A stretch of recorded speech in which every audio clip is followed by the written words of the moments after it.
hello, ladies and gentlemen. My name is Curtis King. I'm an artist and producer from Southern Cali, originally from Carson, and now I'm living in the Inland Empire. Been doing it since 2003.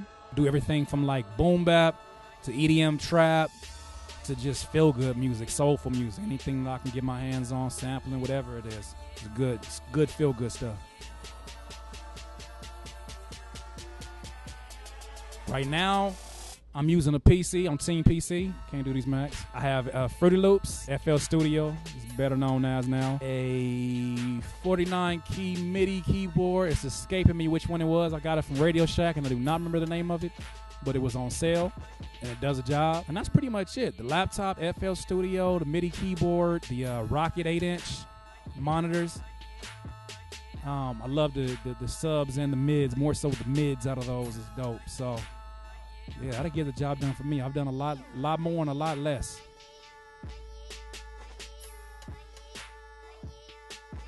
It's hard to say. I mean, I think the genre of music that I make is gonna always be rooted in hip hop, first of all. But the where I've gone since hip hop started me off into music has been like EDM trap is one of my favorites right now. Soul sampling, like Ninth Wonder is one of my favorite producers. It's one of the cats that I used to look up to when it came to sampling. Just anything that feels good, anything that I can sit there with the kicks and snares and evoke an emotion out of, and not just make a beat. Like nobody just wants to just listen to a beat. They want something that makes them feel something.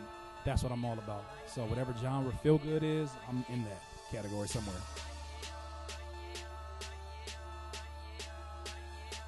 FL Studio, I would use a few VSTs, you don't have virtual instruments or whatnot. I would use like crazy VST called Omnisphere is one of my favorite. Use Nexus. I use, it's funny because some people think you need crazy expensive software to make some of this stuff on, but if you know what you're doing in the EQ and in the mixing, you really don't. I've done some crazy things on the Casio keyboard that would make you say that wasn't a keyboard, but it was. So the last thing that I did, Murs did his debut song on Strange Music called The Strangest, and I produced that one on FL Studio. Ab-Soul released the first single from his last project These Days called Tree of Life. That was also on FL Studio. Tree of Life, I grabbed a sample straight off of YouTube and just like EQ'd it. Sat there in FL Studio, found the right drum break, the right EQs. Like literally everything I do is in FL Studio. I don't take it to Pro Tools. I really just, I've been working on that program for years. Like I started off on a PlayStation game, if you can believe it. Somehow, some way, I'm right here and, you know, doing some good things with my production as well as my artistry.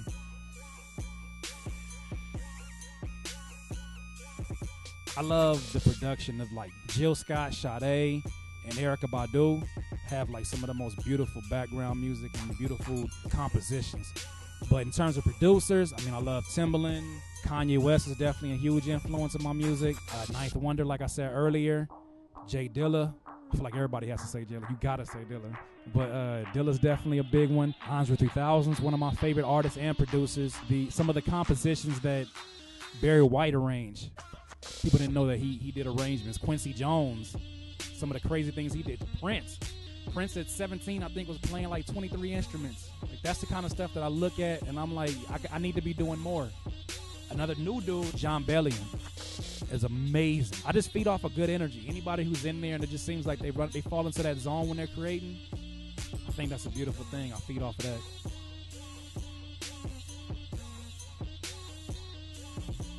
I think it had to be the one I produced for Murs, The Strangest. Only because he told me specifically he wanted like a Primo boom bap feel to it, but he didn't want me to sample. And you know Primo is known for his sampling. So like how I can create that, I had no idea. I told myself, I said, you know what? Let me go find the original samples that Primo was using. Primo was using a lot of pianos and Rhodes. So I said, well, what's the difference between me just using the piano on the Rhode and just chopping up my own piano? So that's what I did. Like I literally played the keys out until I thought I played something like a jazz musician would play.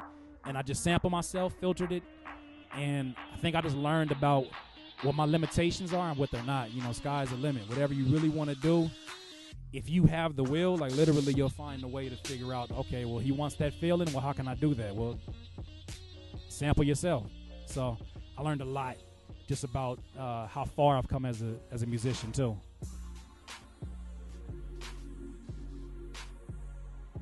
I've had the pleasure of producing for Glasses Malone, Absol. I did Absol and Kendrick Lamar's first song together. It's a song called Watch Your Lady. It's on Absol's first project, Long Term 1, the original one. Murs, like I said, KR, one of the newest signees of Rhyme Sayers, a dude named Prof, Astro from Brooklyn, Copyright, Royce the 5'9". It's a few names on there, and a few more coming up in the next few months. So it's a blessing to be able to work. I'm not really a name dropper, but like it's a blessing to be able to work with all of those dudes, because that's not promised for any producer. When you get up and work on this Fruity Loops, or you get up and I started on the PlayStation. I had no idea where it was gonna go. So knowing where it's at now is definitely a blessing. I'm humbled by it. Dream collaboration is Sade. Straight up. Like, I get a session with Sade, you may never see me again. I might be gone. I might be out of here. You be like, what happened to Curtis? He got a collaboration with Sade, and I'm gone. No, I mean, Sade's one. Andre 3000, Kanye West, of course, just because I feel like his genius as an artist and producer. And, many people say things about the crazy stuff he says, but I look past that and really have a huge respect for the artistry. I think that's really the main ones that would really make me feel like I accomplished something in this game.